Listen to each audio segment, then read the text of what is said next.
এখনকার মেয়েরা না অ্যাডজাস্ট করতে জানে না। নিজের পছন্দ অপছন্দকে বিসর্জন দিয়ে বিয়ের আগে বাবা, বিয়ের পর স্বামীর গলায় দাঁড়িয়ে দুটো কথা বলাকে যদি বেয়াদবি মনে হয়, জি আমরা বেয়াদব।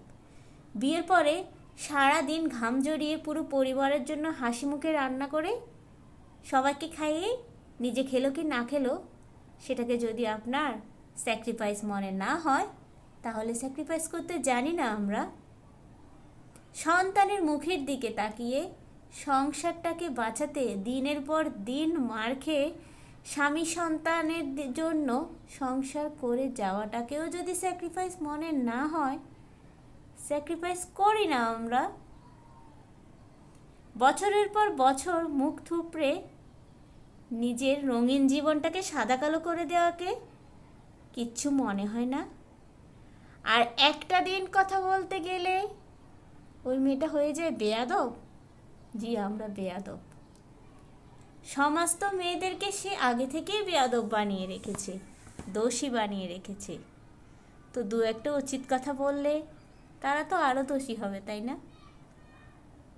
এই যে আমাদের সমাজের নারীরা এত এত এত কিছু করার পরও যে আপনারা এই ট্যাগগুলো দিচ্ছেন, স্যাক্রিফাইস করছে না বলছেন, পৃথিবী কিন্তু ক্ষমা করবে না এত বড় মিথ্যাচার।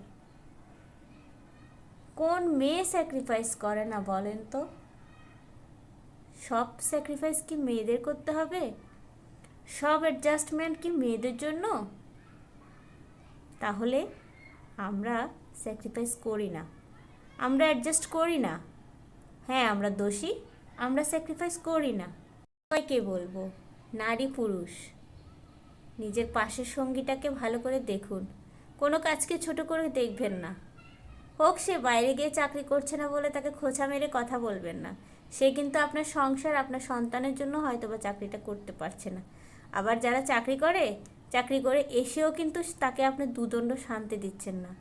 ভেবে দেখুন তো, আপনি অফিস থেকে এসে কয়বেলা রান্না করেন, কয়বেলা চা নাস্তা বানিয়ে খান, কয়বেলা বাচ্চাকে নিয়ে সময় দেন না তো? আপনার স্ত্রী কিন্তু দেয়। কে বললো তাহলে মেয়েরা স্যাক্রিফাইস করে না? মেয়েরা তো সবচেয়ে বড় স্যাক্রিফাইসটা করে, তাদের পুরো জীবনটাই তো যায় স্যাক্রিফাইস করতে করতে। যারা আমার সাথে একমত অবশ্যই কমেন্টস করে জানাবেন। ভিডিওটা কেমন লাগলো পুরো ভিডিও দেখে কমেন্ট করলে অনেক বেশি খুশি হব। যদি ভালো লেগে থাকে আমার পেজের সাথেই থাকবেন, আমাকে একটা লাইক ফলো করে অনুপ্রেরণা দিতে সাহায্য করবেন। এতক্ষণ আমার সাথে থাকার জন্য সবাইকে অনেক অনেক ধন্যবাদ। আজকের মতো বিদায় নিয়ে নিচ্ছি, নতুন কোনো ভিডিও নিয়ে আবার চলে আসবো। ততক্ষণ পর্যন্ত সবাই ভালো থাকুন। আল্লাহ হাফেজ।